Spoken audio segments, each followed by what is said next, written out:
Yannick du judaïsme. Alors, oui, regarde, Bémidrash. Shalom. Bémidrash. Amrou al Yaakov.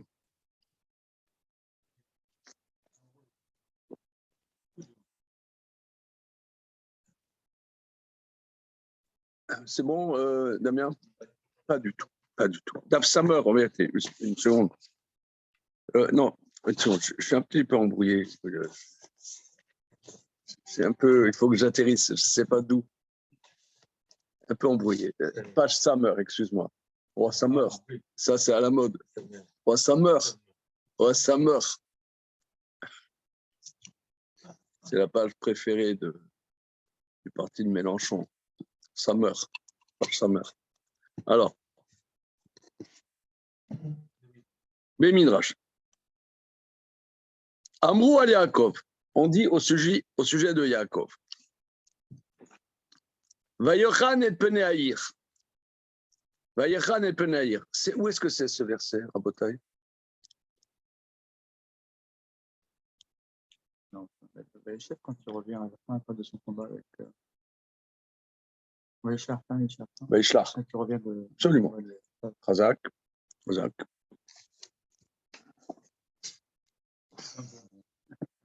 Pour le directeur. Pour monsieur le directeur.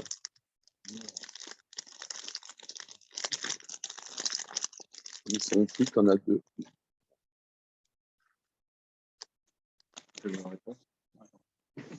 Ah, tu vois.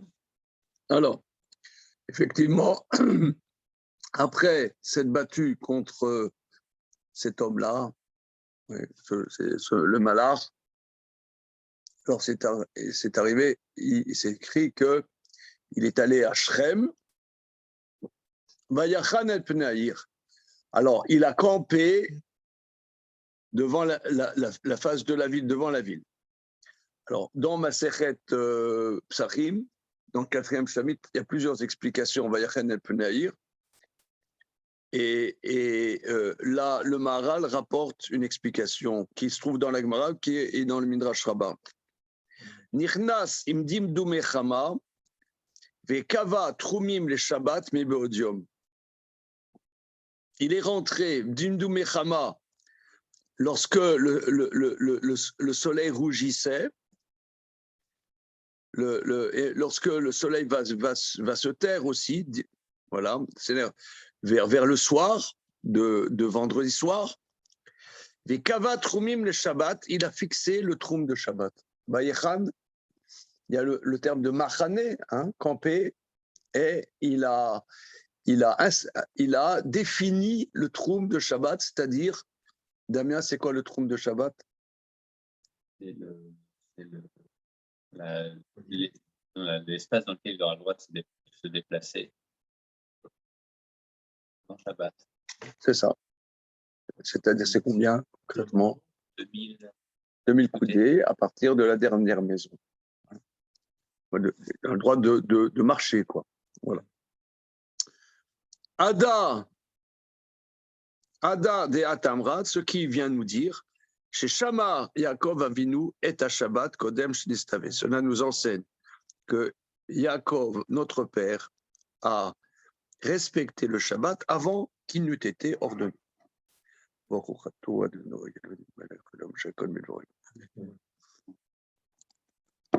Alors, Meata Yeshlishol. Maintenant, on peut poser la question. Imkula mayu shomrim et mitzvot. Lama amru al Avram bilvad sheshama kol Torah kula yoter mitzrak veYaakov. Maintenant, il y a lieu de poser la question. Si tous respectaient les commandements, pourquoi la Gemara dans le traité Yoma dit-elle spécifiquement au sujet d'Avram que lui a respecté toute la Torah? C'est à son sujet qu'on le dit plus que Yitzhak et Yaakov. Or, on voit que même les autres, ils respectaient les détails. Ve'od are matzanu shayu shomrim Yitzhak veYaakov gam ken mitzvot kemo shamarnu Et d'ailleurs, on a plusieurs preuves que Yitzhak et Yaakov respectaient les commandements. Lama lo shamu kol la Torah kula. Pourquoi on ne dit pas qu'ils ont gardé toute la Torah? Mais lama nasa. Alors là, il sort les bombes atomiques là. Mais lama nasa Yaakov shte achayot. Et pourquoi Yaakov a épousé 2 sœurs? Alors là, Chaval al-Azman, quoi. Voilà.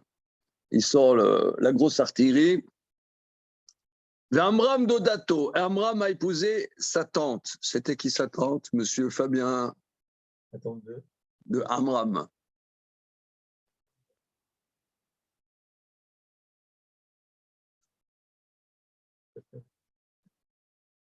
Attention, là, ça va être des examens là, bientôt.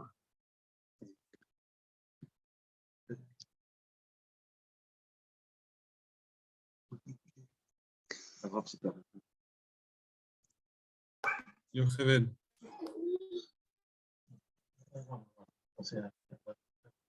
Amram a épousé Yocheved, c'est-à-dire, c'est écrit, il est allé un homme de la maison de Lévi, c'était Amram, fils de Kéhat, et il a épousé la sœur de son père, sa tante, ce qui, après le don de la Torah, est prohibé. Alors pourquoi il a fait ça? Si on voit que les grandes personnalités fondatrices de notre peuple ont respecté toute la Torah.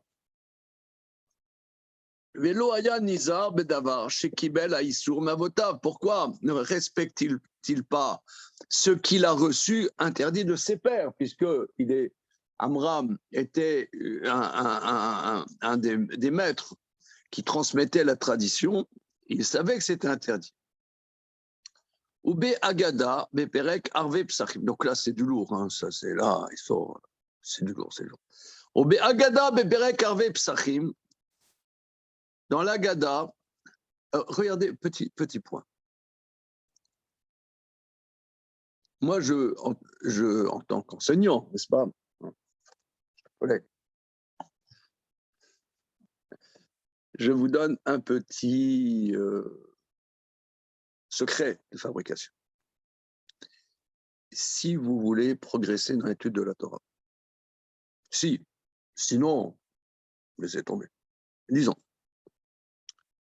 quand on a des questions, on ne va pas forcément avoir la réponse tout de suite. Peut-être dans 10 ans, peut-être dans 20 ans, peut-être dans 30 ans, peut-être dans 40 ans. C'est Dieu nous prête vie, comme on dit. Les réponses, on les aura peut-être, ça va peut-être prendre beaucoup de temps pour avoir les réponses. Mais les questions, il faut les garder. Il faut les garder. Ce n'est pas parce qu'il y a une question qu'on n'a pas de réponse qu'on dit, bon, la question, là, on la laisse tomber. C'est vraiment, je dirais, si vous voulez, j'ai constaté ça, quoi. Je parle par expérience, qu'il y a des choses, on a des questions, et il faut les garder. Il ne faut pas dire, bon, on n'aura jamais de réponse, donc je laisse tomber. Mais ça peut prendre du temps. Ça peut prendre du temps. Par exemple, là, qu'est-ce que ça veut dire? Si nous, on a été ordonnés au Sinaï des commandements, ça veut dire il faut bien que Dieu intervienne et nous dise, voilà, tu n'as pas le droit de faire Kélaïm, tu n'as pas le droit, je ne sais pas, d'épouser ta tante ou des choses comme ça. Voilà. Or, quand on voit le Chumash, les commentaires, on voit que les patriarches, et même Noé, respectaient la Torah. Que Jacob a étudié 14 ans la Torah, et Shem Ve'ever. Alors, ça perturbe. Comment ça s'articule? Il y a le don de la Torah, il n'y a pas le don de la Torah. Comment ça s'articule? Vous voulez que je vous dise? Moi, je ne sais pas répondre à cette question. Je ne sais pas répondre. Là, disons, ça fait très longtemps quand même maintenant que j'étudie. Je ne sais pas répondre à cette question. Je ne sais pas. Je peux dire, je n'ai pas de démarche. Mais je ne désespère pas. Je désespère pas. Ce n'est pas sa question à lui. Lui, il a une question plus pointue. C'est une question plus pointue, c'est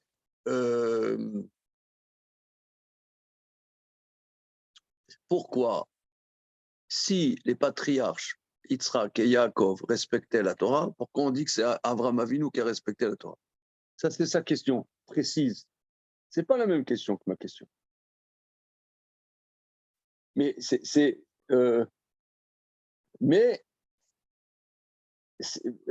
disons, personnellement,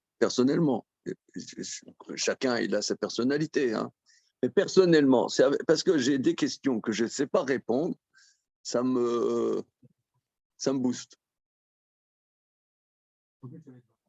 Ça me booste. Parce que j'aimerais trouver, et je n'ai pas trouvé. Mais c'est comme, je dis souvent ça, il y en a qui arrivent, monsieur le rabbin, mais si Dieu existe, pourquoi il y a eu la Shoah, hein? C'est une bonne question.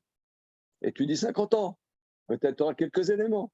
Non, ça veut dire, si tu as une bonne question, ça ne veut pas dire que tu vas avoir la réponse dans 2 ans. Peut-être tu as une bonne question, ça va prendre beaucoup de temps pour répondre. Si c'est une bonne question, si c'est une grosse question, sûrement que il faut beaucoup travailler pour y répondre. Hein, tu vois. Donc là, il pose une question qui n'est pas la mienne. On va voir. Alors, au Be'agada, Beperek Arve Psachim. Excusez-moi, encore je rajoute un mot. Est-ce que je vous dis, j'ai entendu Rav Bilbon dire la même chose, qu'on voit ça dans la Torah, que lorsque le premier jour, il sort vers ses frères, Moshe, il voit vers ses frères, il voit un Égyptien qui frappe un enfant d'Israël de manière horrible. Et Moshe, il tue cet Égyptien, il l'enfouit dans le sable. Le lendemain, il sort vers ses frères, il voit 2 Hébreux qui se bagarrent. Et il dit, arrêtez, qu'est-ce que vous vous bagarrez? Il a dit, tu te la fermes, sinon je vais dire qu'est-ce que tu as fait hier. Tu as tué l'Égyptien, je vais te dénoncer. Alors il dit, maintenant la chose est connue. Achen noda davar. Maintenant la chose est connue. Maintenant le sens simple. Maintenant la chose est connue que quoi? Que j'ai tué l'Égyptien. C'est le sens simple. Rashi dit le sens, mais les Chachamim disent, maintenant la chose est connue. Pourquoi le peuple juif souffre tellement? Maintenant j'ai compris pourquoi le peuple juif souffre tellement. Parce que, dit Rashi, Moshe se disait, comment ça se fait que le peuple juif, plus que tous les autres, souffre? Et je me posais tout le temps ces questions, dit Moshe Rabbeinu. Toujours, je me posais cette question. Et maintenant, j'ai compris. Donc, on voit que Moshe Rabbeinu avait une question tout le temps. Il avait une question. Comment ça se fait? Comment ça se fait? Comment ça se fait? Comment ça se fait? Comment ça se fait? Comment ça se fait? Comment ça se fait? Comment ça se fait? Il avait quel âge à ce moment-là? Je ne sais pas exactement quel âge. Mais disons.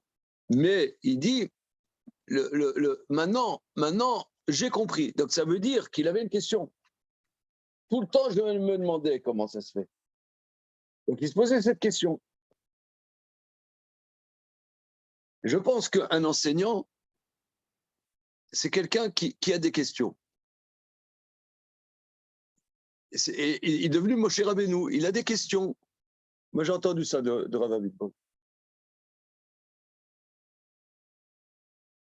Tu as des gens qui sont des érudits. Il y a des gens, des grands érudits, mais qui ne sont pas des enseignants. Et il y a des gens, c'est les enseignants. Peut-être les érudits sont plus forts que l'enseignant. Peut-être, c'est possible. Enseignant et érudit, ce n'est pas la même chose.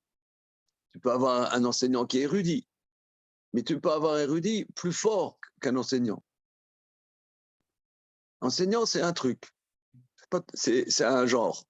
On voit Moshe Rabbeinu, il enseigne. Et lui, il a des questions. Tu as vu le Rashi? Parce que souvent, quand on enseigne sur Rashi aux élèves, on insiste sur le côté délateur. Parce que parfois, la délatation, c'est vraiment c'est en fait. C'est une question jusqu'à maintenant. C'est la réponse. La réponse. Sa réponse. Mais il avait une question. Il y a une réponse. Mais pourquoi est-ce qu'il n'y a pas de livre de questions? Comment? Pourquoi il y a des tchouvot? Pourquoi il n'y a pas que T'as Edmond Jabès, il a écrit le livre des questions. Ouais, mais... Tu te connais?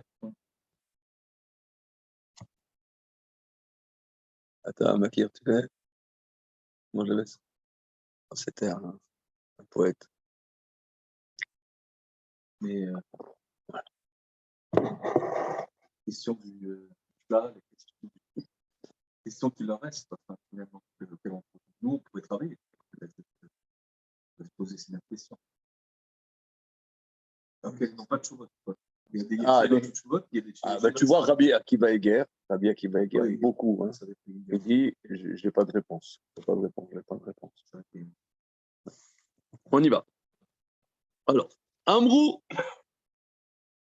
Be'agada, Be'perek Arve Psachim, Psachim, Koufiotet Amoulbet. Dans le traité Psachim, Koufiotet Amoulbet. Amrou, Shelo Aya Rotse Yaakov Levarer, Mipne Shenasa Shte Arayot. Oui, l'Agmara dit que là-bas, je crois que c'est la Séouda du Mashiach. Hein, on demande qui c'est qui va faire Birkat Amazon. La Séouda du Mashiach, alors il y a Yaakov Avinu.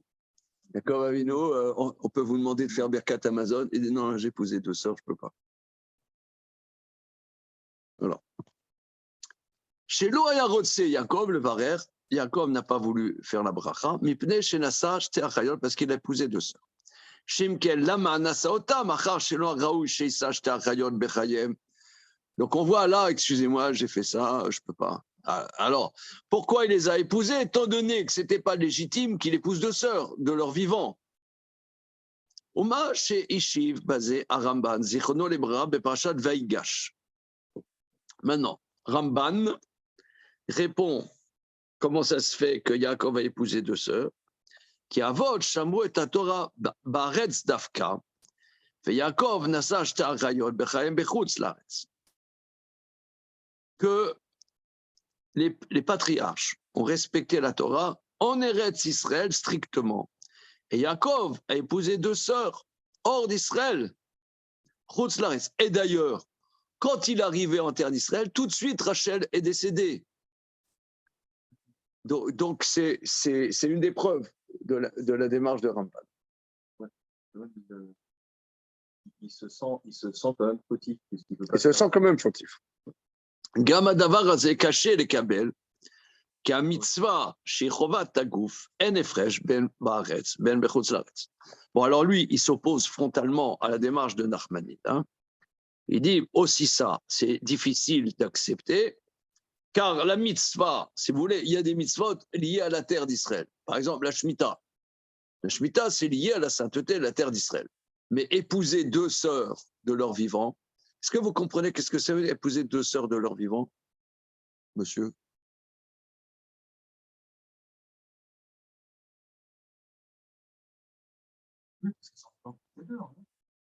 Ah, c'est clair. Non, mais alors ça veut dire. On pourrait penser que peut-être si il y en a une qui est décédée, on peut épouser l'autre. Ah voilà, c'est ça, c'est la réponse. Un bonbon. Un bonbon. Tu mangeras le bonbon. Alors, c'est-à-dire, c'est exactement ça, c'est-à-dire que si un homme a épousé une femme et qu'elle décède, il peut épouser la sœur de sa défunte femme. Ce qui a été très fréquent après la Seconde Guerre mondiale. Après la Seconde Guerre mondiale, il y a des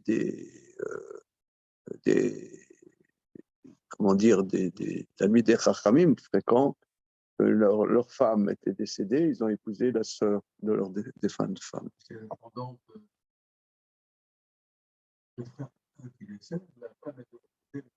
C'est pas vraiment le pendant. Non, je sais pas. Mais en tout cas, non. Mais en tout cas, c'est seulement quand elles sont vivantes. Voilà.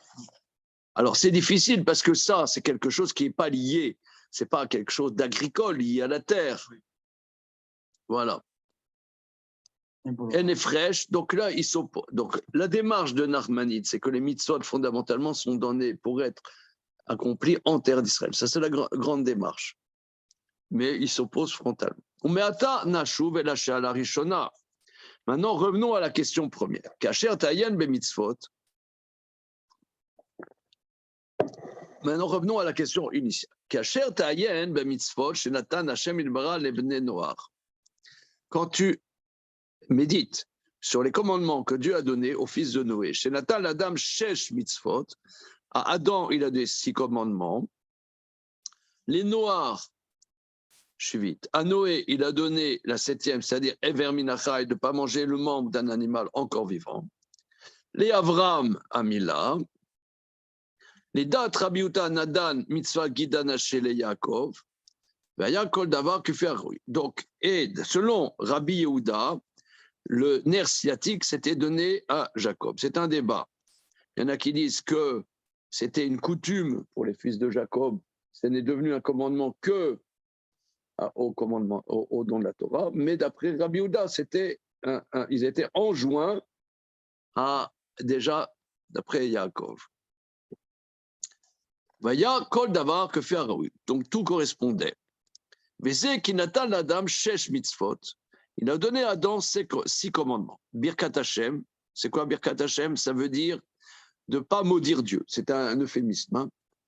Ne pas bénir Dieu, ça veut dire c'est un euphémisme de ne pas maudire Dieu. Donc c'est un blasphème. Un blasphème, c'est un des 6 commandements d'Adam. Avodazara, Arayot, Dinim, faire la justice, Gezel, Shvirut Damim. Qui davarze biarnu, Bechibur, Gevurat Hashem. Nous allons expliquer ça dans Gevurat Hashem. Kacher ba Avram,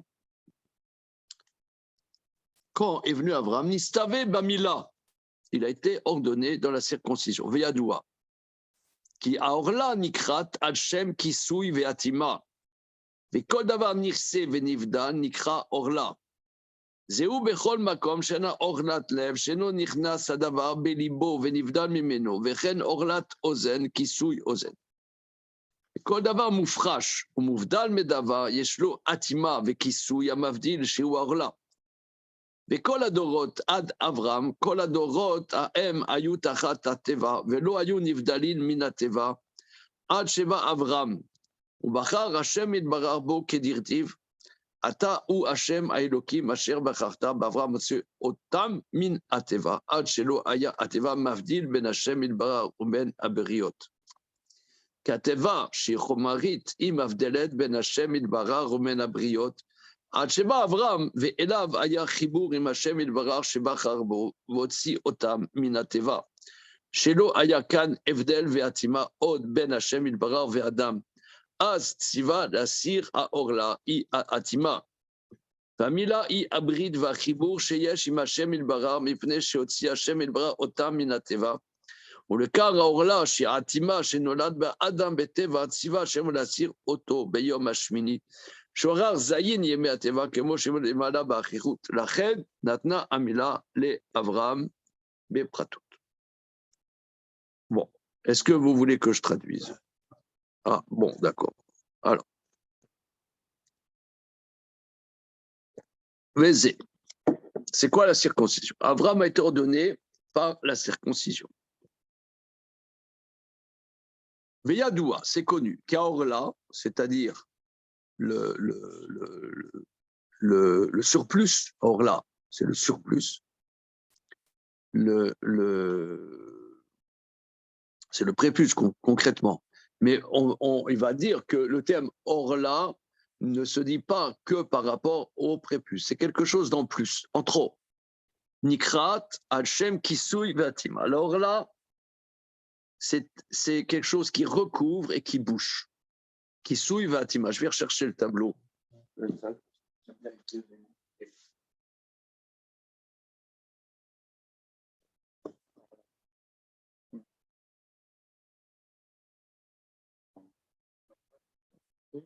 C'est un accès. Alors là, c'est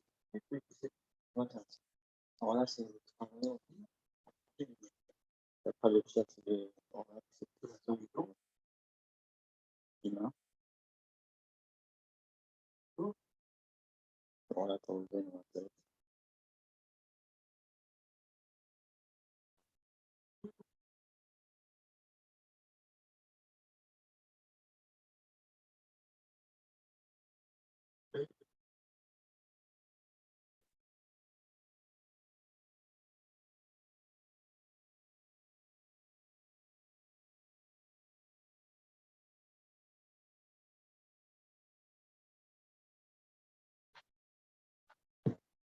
Orla comme étant.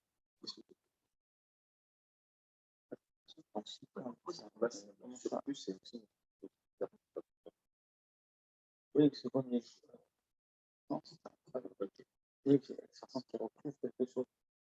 Ouais, Orla, Orla, oui.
Dans les mots de Orla, que le fruit, par exemple. Oui, alors. Tu vois Onkelos, ça c'est l'écriture de M. Damien. Ouais.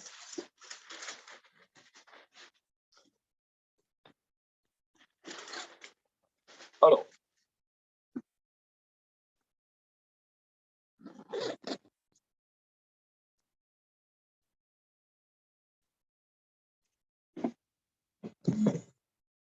Hop.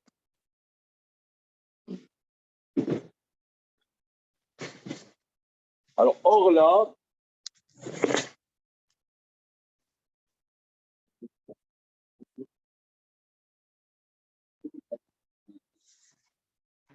Alors, Orla, c'est la chose Atima.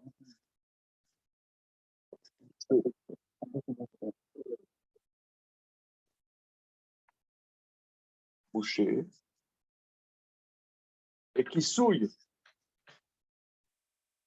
Recouvrir. Voilà. Il va l'expliquer. Hein.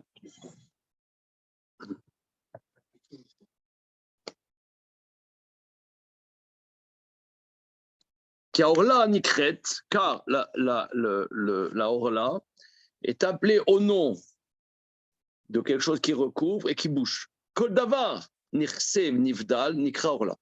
Toute chose qui est recouvert et séparée d'autre chose est appelée Orla. Alors, Franck, tu poses la question, la Orla des fruits. On sait que si on plante un arbre fruitier, les 3 premières années, les fruits, on n'a pas le droit d'en profiter, même hors d'Israël, Ça s'appelle Orla. Qu'est-ce que ça a à voir? Alors,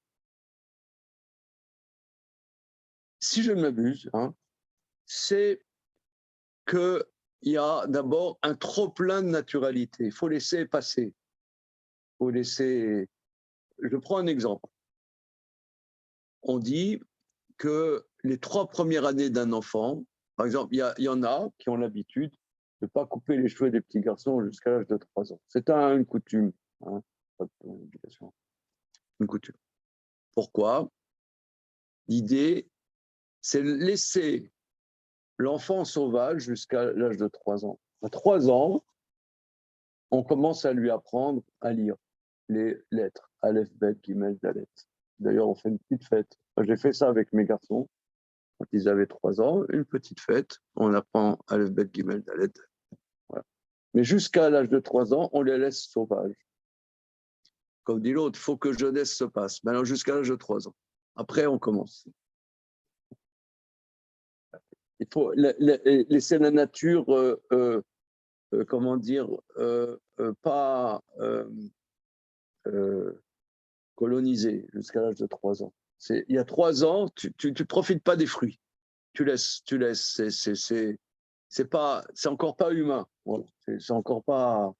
Faut laisser. C'est un trop de nature. Un trop. Voilà. Ça rentre dans les mots. Comment? Comment ça rentre dans les mots? Oui, c'est-à-dire que c'est bouché. Onkelos dit sur le verset sur Orla des fruits. Une seconde, on va prendre un fromage. Ouais, c'est Un fromage là. exactement. Merci.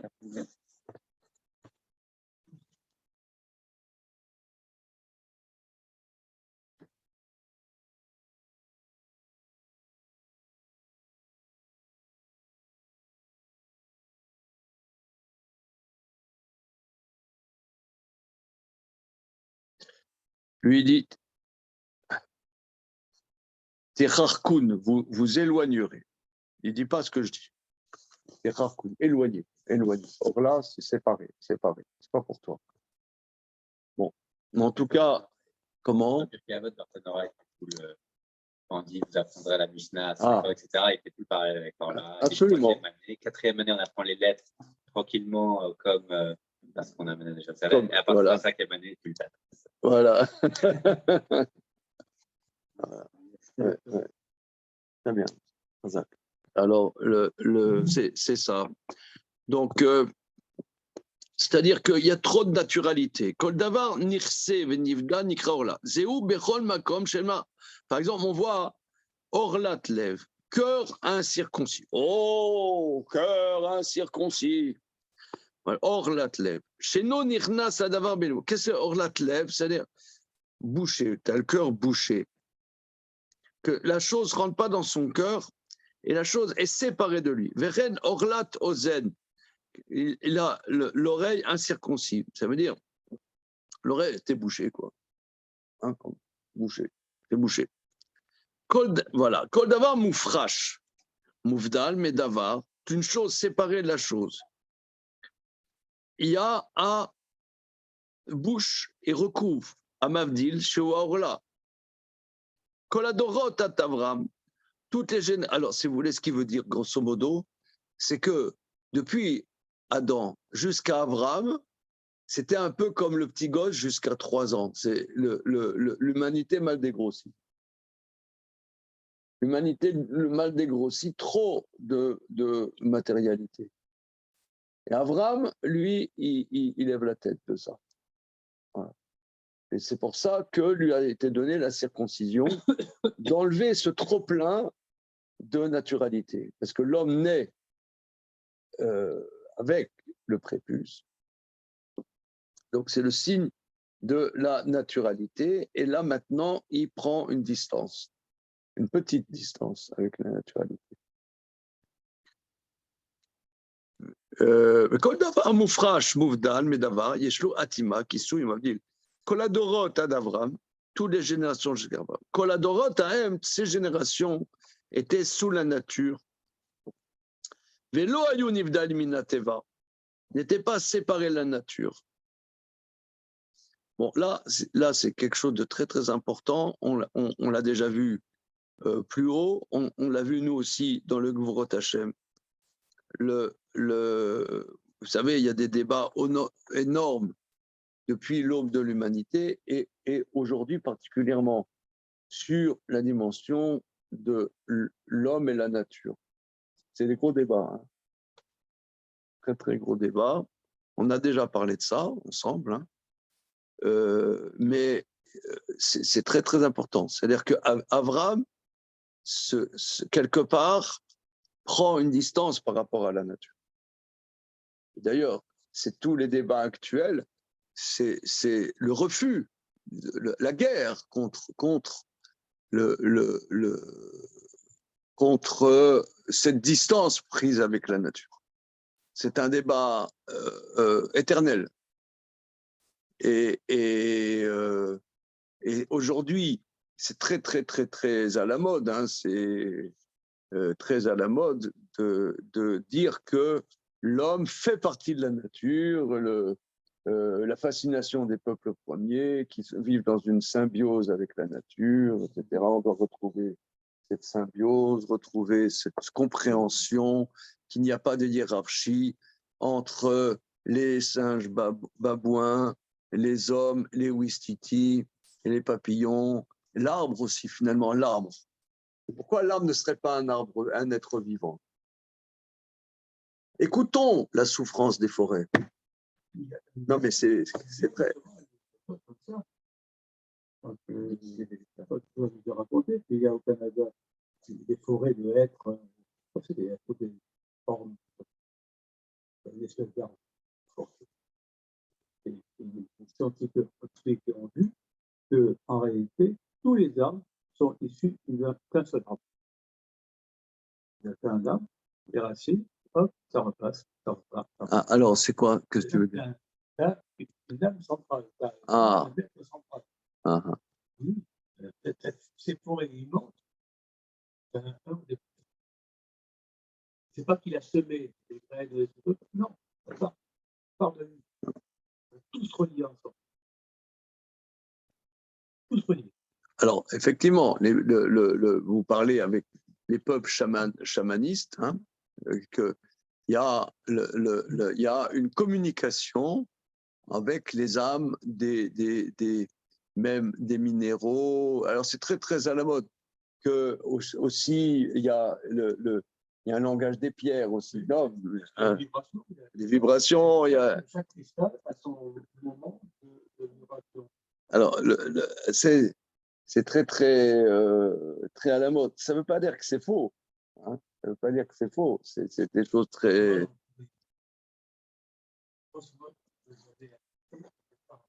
Ah oui.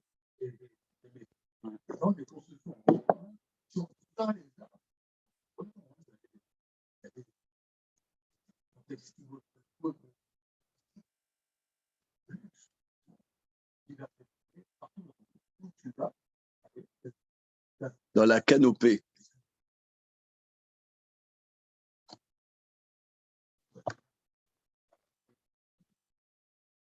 Ah oui, vous connaissez l'écrivain anglais Ballard? Je ne connais pas son prénom. C'est pas Ballard? C'est un écrivain extraordinaire, extraordinaire. Un grand écrivain américain. Anglais, pardon. Anglais. Une fois, j'ai lu une nouvelle de lui. ARD. Il a écrit L'Empire du Soleil. Steven Spielberg a fait un film sur un livre de... Bon. Alors, il raconte, enfin, il y a dans une nouvelle, il y a quelqu'un, il va être dans une forêt, comme tu dis. Il voit des gens comme ça.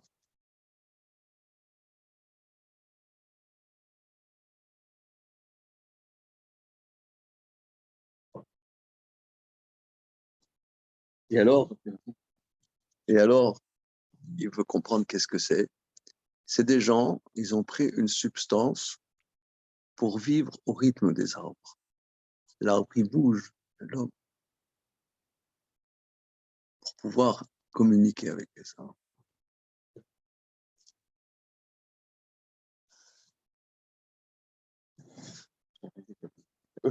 Voilà, végétalisé. Mais comment dire, mais mais bon, tout ça, c'est des choses qui sont très, très, très, très développées depuis l'aube de l'humanité, hein, si vous voulez. Ouais, c'est très, très, très tendance. C'est très tendance. Mais tout ça pour dire, si vous voulez, que ici, ce qu'on voit, que nous, les enfants d'Israël, ça commence avec la Mila. Alors, c'est une prise de distance. Ça commence une prise de distance. Ça veut pas dire qu'on nie, qu'on a des points communs avec la nature. Et c'est une prise de distance. Voilà. Le Chazonish explique En Torah mitkayemet el abemi shememit atzmo alea. Chazonish explique les morts dont on parle, ça ne veut pas dire se mettre par la fenêtre. Mais il dit, c'est une fine distance de la manière naturelle d'aborder les choses. Une fine distance. Voilà, c'est ça la mort. Ça ne veut pas dire la mort, comme on prend. Voilà. Bon, il y a plein d'explications, hein, mais comme ça, le raisonner chez Libé. Ouais. Ouais.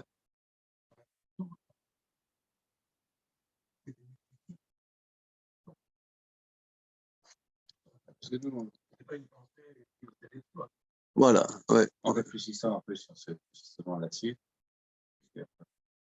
ça peut vouloir dire le métaximo, c'est on réalise que par une réflexion, on peut changer quelque chose en nous-mêmes. C'est je perçois quelque chose et je peux transformer quelque chose. Je peux agir. Je peux agir. Je peux agir. Du coup, quelque part, je suis ce que j'étais. Voilà, ouais, Je peux, j'ai une marge de manœuvre. Voilà. Ouais. Mais ça ne veut pas dire que, c'est-à-dire, tu vois, bon, moi, je vais des fois à la bibliothèque municipale voir qu'est-ce qui s'écrit comme livre. J'emprunte un peu voir qu'est-ce qui s'écrit. Aujourd'hui, c'est l'homme est un animal, l'homme est une plante. C'est un lavage de cerveau. Et halte au lavage de cerveau de la Bible, etc. C'est la Bible qui nous a fait croire que l'homme était un être à part, et donc là, il faut s'émanciper de ça. Ça, 50 livres sortent toutes les semaines là-dessus. Ah bon, évidemment, l'un, comment on a un danger. Voilà. Pour la faire. De dire que l'homme est à part, il a le droit de vivre mort. Voilà, exactement. Alors, C'est ça. Dans la pensée. Comment? Non, dans la pensée, j'ai jamais fait.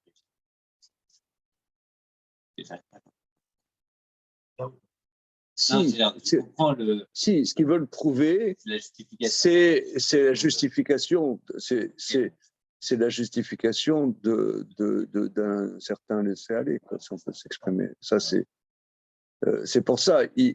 C'est intéressant parce que, je vais vous dire, j'ai emprunté la semaine dernière ou il y a 2 semaines un livre, L'homme et l'animal. Bon, alors, ça sort tout le temps, mais bon, pour voir un peu.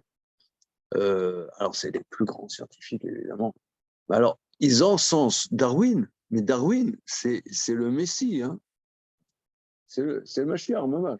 C'est émancipons-nous de ces différences structurelles entre l'homme et l'animal. Alors, maintenant, l'enjeu, pour reprendre ce que tu dis, Franck, c'est que, ce qu'il a dit, c'est que quand on dit que l'homme est différent de l'animal, d'un côté, ça justifie de coloniser complètement la nature sans discernement. Et ça, c'est aussi une catastrophe. On va te dire la souffrance animale, et machin, et bidule, et la déforestation, et là, ce qui est vrai, voilà, ce qui est absolument vrai. Comme il y a 3 ans, j'ai fait une conférence sur des règlements climatiques, etc. Ces choses-là, une vision du Talmud. Il y a une dame là-bas, c'était à Montréal, elle m'a mis chaos technique. Elle dit, mais regardez, tout ça, c'est très intéressant, ce que vous dites. Mais expliquez-moi comment ça se fait qu'en cachère, il n'y a aucune... comment dire, il n'y a que des poulets en batterie, que des poulets en batterie, que des animaux aux hormones, et que des œufs où les poules pondeuses sont dans des conditions catastrophiques. Je ne sais pas répondre. Je ne sais pas répondre. Je ne sais pas répondre. Vous avez raison, madame. Je ne sais pas répondre. Si, il y a une réponse très simple. C'est que ceux qui sont pratiquants, en général, ont des budgets très, très modestes et que s'ils veulent manger quelque chose et de cachère, il n'y a pas de choix. Mais... On n'a pas fait la Sarbalet dans l'élevage. On a fait Tsar Balefrim dans la Shrita, et Tsar Balefrim dans l'élevage, on n'a pas compris qu'un poulet dans Voilà. une cage de 2 sur 2, C'est une aberration. voilà, c'est Tsar Balefrim. C'est une aberration. Mais comment, d'accord, mais comment surmonter ça? Je ne sais pas, moi. Je ne sais pas comment surmonter ça. Parce que nous, on a une distance par rapport à Oui, Non, mais non, mais c'est pas une question d'état d'âme, c'est que un poulet, c'est un poulet, c'est pas comparable à un homme. non, mais il y a une halakha qui s'appelle Tsar Balefrim. oui, mais ça a même oui, Mais mais ça a aussi des incidences sur très fortes aussi, ces choses-là. Mais pas sur la vie d'animal. Non, L'animal, je peux le faire souffrir. non, faire souffrir, non, mais regarde, Sarba Lechaïm, si tu vois la souga, Sarba Lechaïm, si c'est pour le besoin de l'homme, par exemple, prenons un exemple, la vivisection, faire des tests médicaux sur les animaux en leur enlevant une patte, 2 pattes, 3 pattes, 4 pattes, etc., c'est complètement permis à la. Parce que, comme tu dis, Philippe, l'animal, il est pour le besoin de l'homme. Il est pour le besoin de l'homme. Mais d'un autre côté, on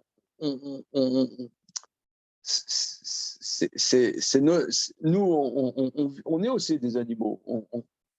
On est humain, mais on est aussi animal.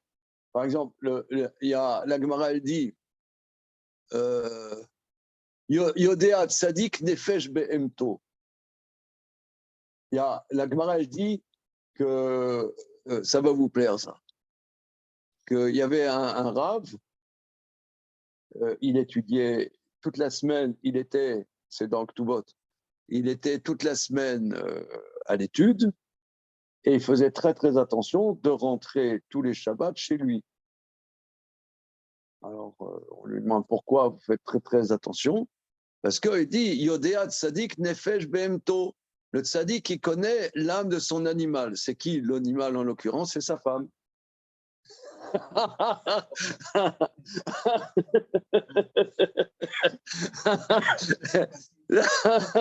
Non, mais ça veut dire que c'est des besoins. Parce que nous, on est comme des animaux. C'est-à-dire, un homme, il s'occupe pas de sa femme, ben, elle braie comme un âne. Elle a raison, parce que on est des animaux aussi. Donc c'est très. Il faut que je prépare des drachotes là pour le mariage de mon fils. Ah ouais. Fais attention à ton animal. Non. Non, mais au niveau, les Chachamim parlent comme ça. Ça veut dire qu'on doit faire attention à son animal.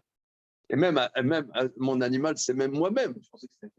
Même on a des besoins animaux. Et redonner animaux en français, ça veut dire bas. Non, c'est des besoins vitaux. C'est manger, avoir une vie conjugale, c'est des besoins vitaux. C'est pas animal, mais c'est en commun avec l'animal. C'est en commun avec l'animal. On est quelque part des animaux. Et c'est bien. Donc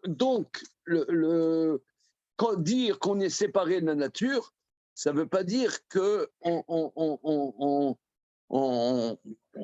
est coupé. Voilà. C'est une fine distance. Une fine distance. Voilà. Une fine distance. Alors, ça c'est. Aujourd'hui, aujourd'hui, je parle dans le pays où on est, c'est inaudible.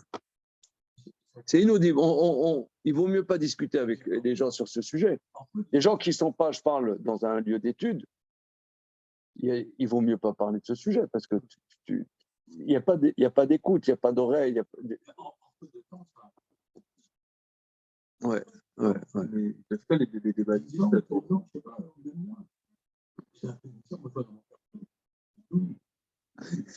transformation, c'est déjà beaucoup.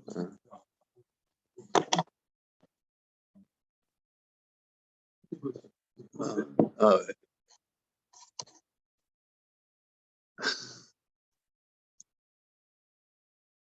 Non, mais tu sais, des pots de fleurs.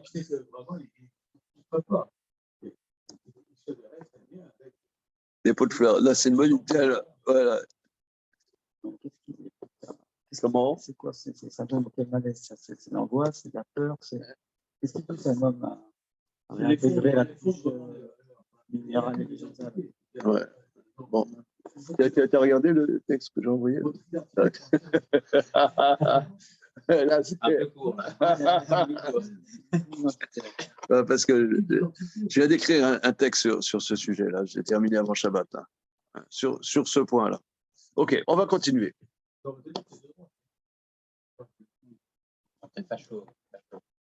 Tout de suite, t'es facho. Tout de suite.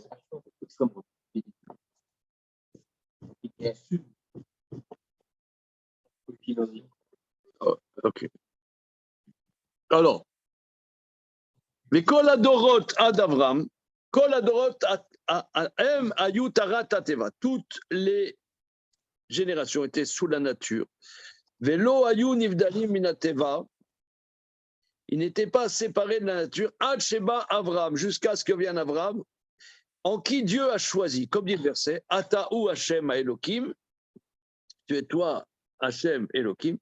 Asher Bacharta Bavram, qui a mis ton choix dans Abraham. Veotsi Otam Minateva, et il les a sortis.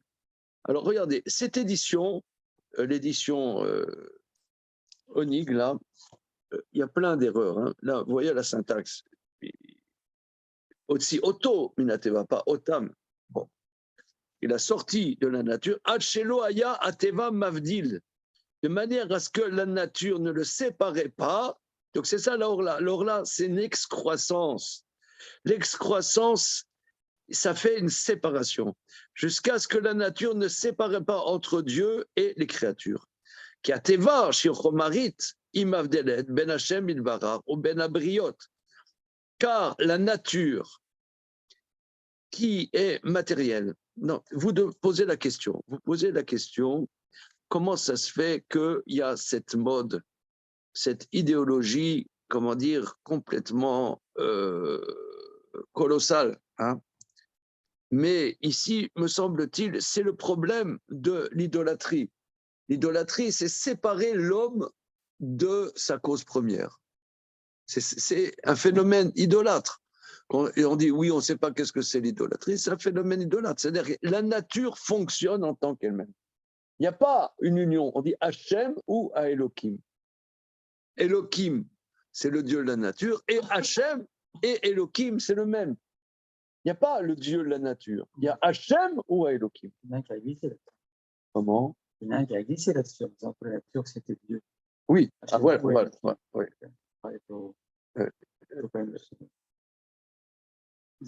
Non, mais ça, oui, non, mais ça veut dire que pour lui, il n'y a pas de transcendance, il n'y a que la nature. Voilà. Non, c'est Yud Kevavke et Elohim. Il y a une unité. Une unité. Car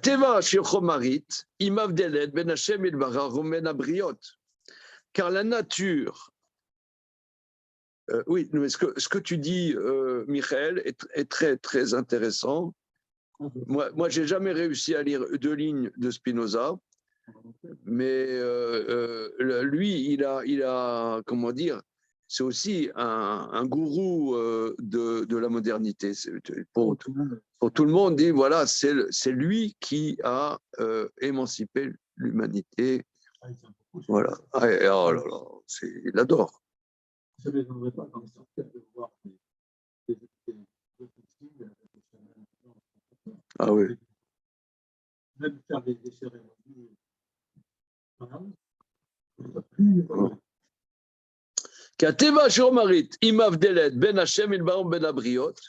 Car la nature qui est matérielle sépare entre Dieu et les créatures. Ad Sheba Avram, jusqu'à ce qu'est venu Avram. Et lui, il y avait un lien avec Dieu, chez Bacharbo, qui a mis en lui son choix, aussi Otam Minateva les a sortis de la nature. Chez Vos. Non, vas-y. C'est un progrès quelque part. Non, parce que le problème, c'est qu'avec le christianisme, on a l'impression de sortir de la nature, mais d'une manière justement complètement coupée, complètement faussée. Donc, le chemin pour sortir, il faut d'abord sortir du christianisme, pour revenir à une espèce de paganisme. Voilà, comme ça. Et peut-être après, on pourra trouver autre chose. Le problème, c'est que pour eux, c'est ça, c'est que comme l'image qu'ils ont, c'est tellement faussé de voilà. Voilà. Séparer, c'est séparer. Voilà, ce qu'ils disent séparer, voilà, c'est style, on va faire semblant d'être des angelots et n'importe quoi. Ouais, n'importe quoi. Voilà, style la Sainte Vierge, la nana, elle a un gosse, mais il n'y a pas de mec, voilà. Le truc est tellement illogique que les gens qui commencent à réfléchir, ils rejettent ça en bloc. Et donc, ils ne se retournent que vers la nature, finalement. C'est des gens qui commencent à réfléchir. C'est ceux, ceux qui commencent à réfléchir, c'est ceux qui retournent à la nature. Voilà. C'est c'est ce qu'on voit. C'est les intellectuels. Les intellectuels, c'est prendre en compte la nature. Mais ils deviennent vivants. Lui, il a réfléchi. Il est sorti de. Mais il n'y a pas que ça. Voilà. Aujourd'hui, c'est réfléchi. Le problème, c'est que le christianisme attache les gens tellement fort à la Bible que. Oui, ils en ont fait une opéra, quoi. Voilà, on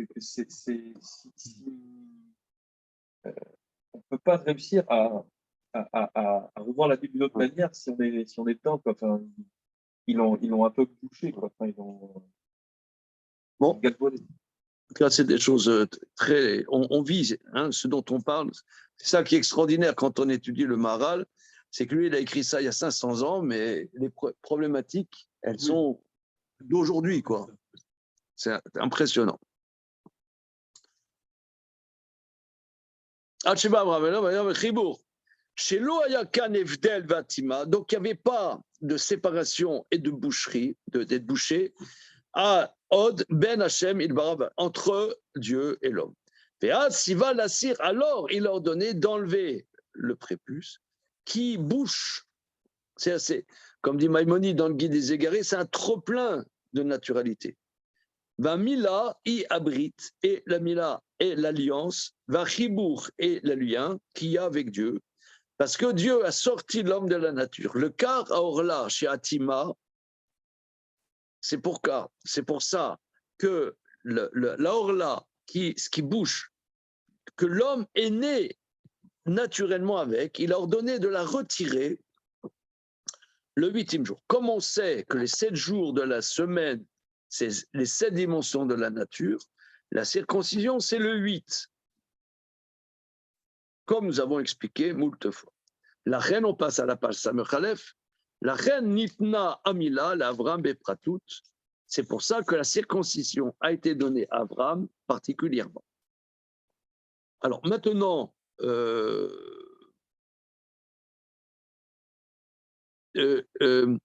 il a glissé, il a complètement zappé. Il a une question, il est parti ailleurs. Il dit que les commandements, maintenant il ne parle pas qu'ils accomplissaient les commandements, même s'ils n'ont pas été ordonnés. Il prend ceux auxquels ils ont été ordonnés. Donc il a zappé sa problématique. On va voir, est-ce qu'il va retomber sur ses pieds? J'espère que pas. Vedavarze, Gilou, Chochmé Amel, Beperekama des Brachot. Ceux-là, les sages de vérité, nous ont dévoilé dans le premier chapitre traité Brachot. Amar Rabbi Yochanan, Mishum Rabbi Shimon ben Yochai. Rabbi Yochanan dit au nom de Rabbi Shimon bar Yochai. Miyom Shebara Akadosh Baruch Hu et Haolam. Lo haya Adam Shekaro Adon. Ad Sheba Avram Vekaro Adon. Sheneemar Vayomer Hashem Elokim Bame Eda Ki Irashena. Alors, regardons le verset. Bameda, c'est dans Parashat, évidemment. Nous savons que c'est dans Parashat Lech Lecha.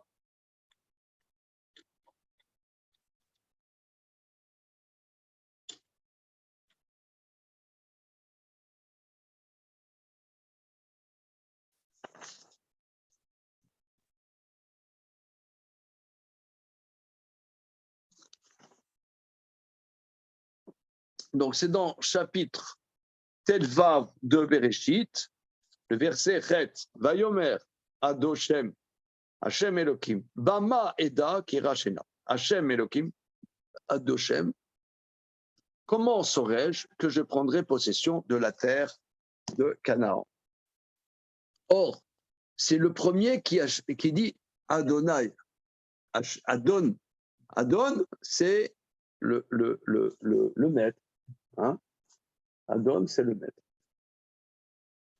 On voit par exemple un socle, ça s'appelle Aden.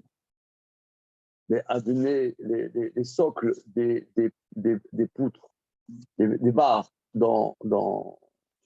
ça s'appelle Adanim, les socles. Donc Adon, c'est le socle des choses. Hein, Adon. Alors Rabbi Shimon bar Yochai dit, depuis que Dieu a créé le monde, jamais un homme a appelé Adon, Dieu Adon, jusqu'à ce que dise Abraham, il a appelé Adon. Shelema, Adon, voilà. Nos maîtres ont expliqué par leur science qu'il n'y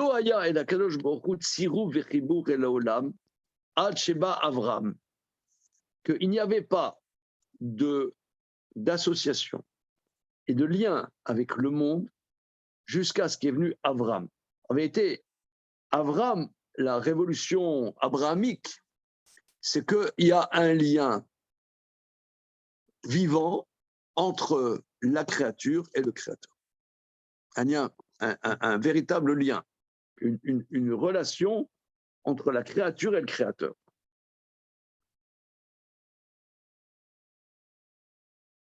Kiaya teva chomarit mafsik, car la nature matérielle faisait séparation, et écran entre Dieu et le monde. Hacheba Avram.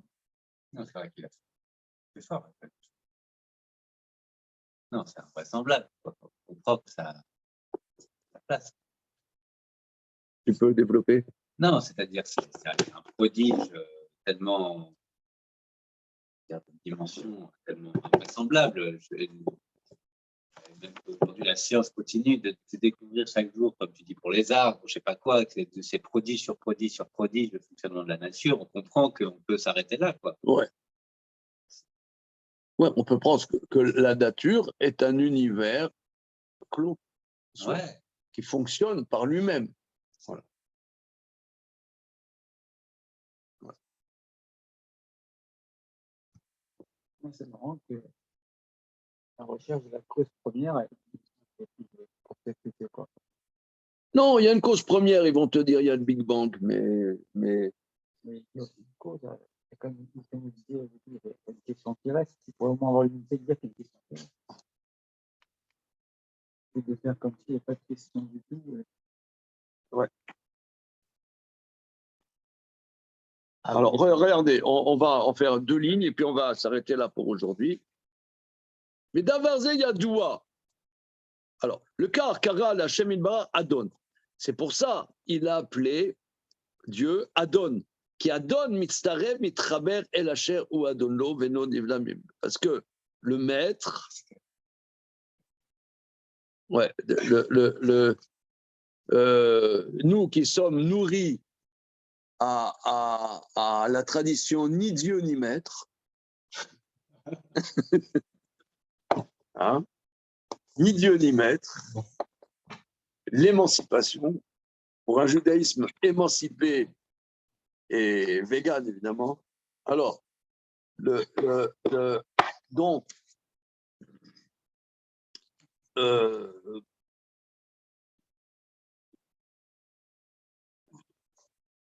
dire que, disons, qu'est-ce que tu veux dire, exprime-toi quand tu dis que c'est incroyable. Moi, je dirais qu'en bon hegelien, N'est-ce pas? N'est-ce pas, monsieur Franck?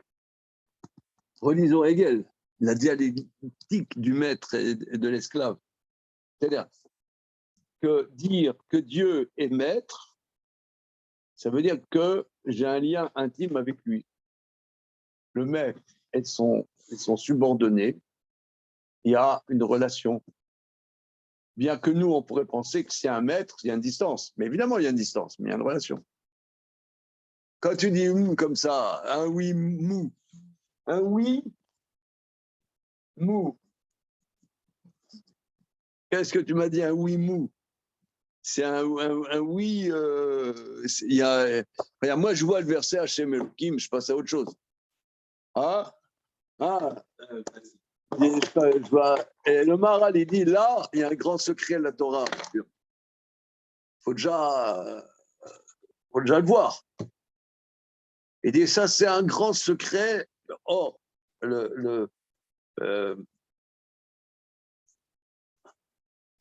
vous avez jamais entendu l'histoire là de comment dire, du truc du maître et de l'esclave? Non. La dialectique du maître et de l'esclave, ça veut dire que le maître est fonction de l'esclave, l'esclave est fonction de son maître. Finalement, il y a une relation, une relation intime entre eux, une interdépendance. Voilà, ils sont dépendants. Il ne peut pas y avoir de maître, ça pas d'esclave. Voilà. Donc, si Abraham a appelé Dieu maître, c'est l'expression qu'il est son subordonné. Ça crée quelque chose. Voilà. Bien que nous, on dirait un maître, bon, ça veut dire, c'est dans le langage mélanchoniste, ouais, ah bah les maîtres, ouais, on ne veut pas de les insoumis. Les insoumis. Non, mais c'est intéressant. Non, mais là, ça va avec une démarche de... Les insoumis. Non, on est soumis à rien. Qui défendent Insoumis, c'est intéressant. L'extrême gauche qui défend les causes de l'électoral. Non, mais c'est clair. Oh là là là là là là là là, son carrosse qui va se transformer en citrouille. C'est là qu'Abraham il fait son lien avec Hachem. Voilà. Quand il appelle Adon. le chemin de doute, il crée son lien, il crée Hachem en même temps que. Enfin, il crée une relation. Il crée la relation de Hachem dans le monde de Adnout. Il aurait pu créer de l'autre manière. Voilà. Voilà. Il crée Yudke Vavke. Voilà. Il crée Yudke Vavke. Pas Elohim. Il y a Elohim, ça c'est connu. Mais il sort de la nature. Il sort de la nature. Et excusez-moi, et mon maître Rabbi-Bol, il dit que le premier où on voit un dialogue entre l'homme et sa femme, c'est Abraham. C'est pareil aussi. Parce que si la relation homme-femme, c'est lui qui va créer qu'il y a une relation entre l'homme et sa femme. L'attente. Voilà. C'est lui, il crée aussi le fait qu'il y ait une relation. Il y a un relationnel. OK. Et regardez, je lis encore une phrase parce que, regardez, c'est parce que nous, on ne sait pas lire. On lit, on traduit, tu vois. On ne sait pas lire. Il dit, Davarze Yadoua, les Mish Yodea Besitra Chorma Badvuna. Ça, c'est connu pour ceux qui connaissent les secrets de la science et de la compréhension. Donc ça, c'est pour le Maharal. Pour le Maharal, ce verset, dire qu'il a des Adon, synthétise la révolution d'Abraham. Oh, je le lis, je vois rien. Même cette Gemara là, je la connaissais dans le traité Brachot. Bon, jusqu'à Abraham, il n'y avait personne qui a dit Adon. Bon, on s'en fout, on s'enfonce. Ah non, pas du tout. C'est les secrets de la connaissance ici. Tu vois, là commence l'addiction maralienne. On sent que si on ne fait pas du Maharal, on est cuit, quoi. Au lit, on traduit, c'est tout. On voit pas où est le problème. Bien, allez, on continue. La semaine prochaine, c'est Shavuot.